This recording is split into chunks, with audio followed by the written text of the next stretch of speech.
എല്ലാവർക്കും നമസ്കാരം. ഞാൻ പ്രതിഭയാണ്. ഇപ്പം കുറേ ഫോൺ കോൾസ് എന്നെ തേടി വന്നുകൊണ്ടിരിക്കുകയാണ് എൻ്റെ മകൻ്റെ ഒരു വിവരം അന്വേഷിച്ചുകൊണ്ട്. അപ്പം മനുഷ്യൻ്റെ മാംസം ഞാൻ ഒരിക്കൽ പറഞ്ഞിട്ടുണ്ട്, തിന്നാണെങ്കിലും ജീവിക്കാമെന്ന് കരുതുന്ന ഒരു കൂട്ടം കുറച്ച്, എല്ലാ മാധ്യമപ്രവർത്തകരുടെ കാര്യമല്ല ഞാൻ പറഞ്ഞത്, കുറച്ച് പേരെങ്കിലും ഉണ്ട്. ആ കൂട്ടത്തിൽ ഇന്ന് 24-ലും ഏഷ്യാനെറ്റിലും ഒക്കെ ഒരു വാർത്ത വന്നു. കഞ്ചാവുമായിട്ട് എൻ്റെ മകനെ പിടിച്ചു എന്ന് പറഞ്ഞൊരു വാർത്ത വന്നു. എന്നോട് പൊതുവെ മാധ്യമങ്ങൾക്ക് കുറച്ച് വൈരാഗ്യം ഉണ്ടെന്ന് എനിക്കറിയാം. കാരണം പലപ്പോഴായിട്ട് ഇവര് പലര് കാണിച്ച തെറ്റുകളൊക്കെ വിളിച്ചു പറയുന്ന ഒരാളാണ് ഞാൻ. വളരെ സ്ട്രെയിറ്റ് ഫോർവേഡ് ആയിട്ട് സത്യസന്ധമായി പൊതുപ്രവർത്തനത്തെ കാണുന്ന ഒരു സ്ത്രീ എന്ന നിലയിൽ സ്വാഭാവികമായിട്ടുള്ള ശത്രുക്കളും എനിക്ക് ഉണ്ടാവുന്നതും സ്വാഭാവികമാണ്. ആമുഖമായി പറഞ്ഞോട്ടെ, കഴിഞ്ഞ തെരഞ്ഞെടുപ്പിൽ എനിക്കൊരു എതിർ സ്ഥാനാർത്ഥിക്ക് പകരം മാധ്യമങ്ങളായിരുന്നു അതിലധികവും വന്നത്. ഞാനത് പറയാൻ കാരണം, ഇന്ന് എൻ്റെ മകനും കുറച്ച് ഫ്രണ്ട്സും കൂടി ഇരിക്കുന്നിടത്ത് വന്ന് അവര് എന്തെങ്കിലും സ്വാഭാവികമായിട്ടും മട്ടം കൂടി ഇരിക്കുന്നപ്പോൾ ആരോ ഒരു റോങ് ഇൻഫർമേഷൻ എന്തോ കൊടുത്തതായിരിക്കാം. ഞാൻ തുറന്നതിന് നിങ്ങളോട് പറയാം. അപ്പൊ ഇവരോട് എക്സൈസുകാർ വന്ന് കാര്യങ്ങൾ ചോദിച്ചു. സ്വാഭാവികമായിട്ടും പിള്ളേരെ ക്വസ്റ്റ്യൻ ചെയ്തു. അതിനിപ്പം വാർത്ത വരുന്നത് എന്താ? കഞ്ചാവുമായിട്ട് എൻ്റെ മകനെ പിടിച്ചു എന്ന വാർത്തയാണ് വരുന്നത്. ഒരാൾ MLA ആയതുകൊണ്ടോ പൊതുപ്രവർത്തക ആയതുകൊണ്ടോ അതിനൊരു മൈലേജ് കിട്ടുമായിരിക്കും. പക്ഷെ ഏഷ്യാനെറ്റും 24-ഉം തിരുത്തേണ്ട ഒരു കാര്യം, നിങ്ങൾ മാപ്പ് പറയേണ്ട ഒരു കാര്യം, കിലോ എത്രയോ 30 ഗ്രാം കഞ്ചാവുമായിട്ട് എന്റെ മകനെ പിടിച്ചു എന്ന വാർത്ത ആധികാരികമാണെങ്കിൽ ഞാൻ നിങ്ങളോട് മാപ്പ് പറയാം.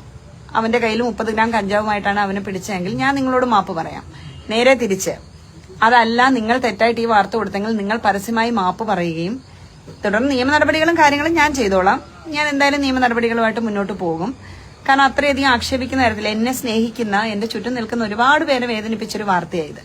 അപ്പൊ അതിന് അവര് എല്ലാവരും എന്നോട് പറഞ്ഞു, നമ്മൾ അതിന് മറുപടി പറയണം എന്ന് പറഞ്ഞു. ഇതിലൂടെ അവര് ആ ഏജിലുള്ള കുട്ടികളാണ്, ചിലപ്പോൾ കൂട്ടുകൂടും. തെറ്റായ വഴികളിൽ പോകാതിരിക്കാനായിട്ട് ഒരു കുഞ്ഞും തെറ്റായ വഴി പോകരുതെന്ന് ആഗ്രഹിക്കുന്ന ഒരു അമ്മയാണ് ഞാൻ.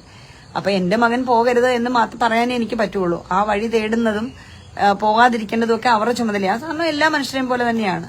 പക്ഷെ അത് അവൻ തെറ്റ് ചെയ്യുന്നുണ്ടോ അല്ലെ തെറ്റ് ചെയ്യാൻ പോകുന്നുണ്ടോ എന്നുള്ള അവനും ഞാനും അവനോട് പറഞ്ഞ് പരിഹരിക്കേണ്ട കാര്യങ്ങളാണ്. ഇല്ലാത്തൊരു വാർത്ത ഏഷ്യാനെറ്റും 24-ഉം ഒപ്പം മീഡിയ 1-ഉം ഒക്കെ കൊടുത്തെന്നാണ് ഞാൻ അറിയുന്നത്. അങ്ങനെ ഒരു വാർത്ത കൊടുത്ത നിങ്ങൾ മാപ്പ് പറയണം. കൂടാതെ ആ വാർത്ത നിങ്ങൾ പിൻവലിക്കണം. നിരുപാധികം ആ വാർത്ത പിൻവലിക്കണം.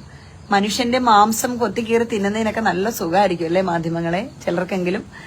അപ്പം എന്നെ പോലൊരു സ്ത്രീ, മദ്യത്തിനും മയക്കുമരുന്നിനുമെതിരെ ഈ സമൂഹത്തിൽ ഏറ്റവും കൂടുതൽ ക്യാമ്പയിൻ ചെയ്യുന്നൊരു ആളാണ് ഞാൻ.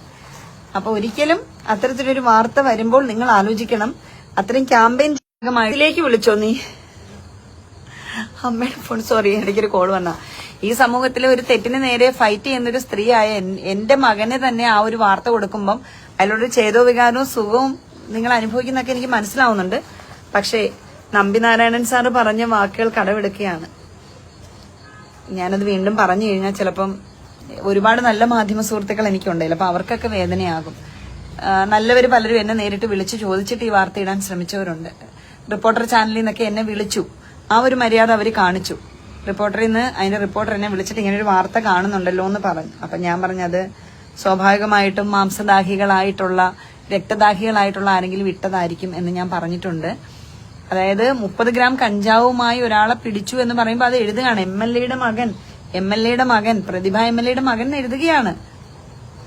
തീർച്ചയായിട്ടും ഭാവിയിൽ ഇത്തരം വേദനകളൊക്കെ നിങ്ങൾക്കൊക്കെ വരാതിരിക്കട്ടെ എന്ന് ആഗ്രഹിക്കാം. കാരണം അത്രയധികം മോശപ്പെട്ടു പോകുന്നൊരു സമൂഹത്തിലാണ് നമ്മൾ ജീവിക്കുന്നത്.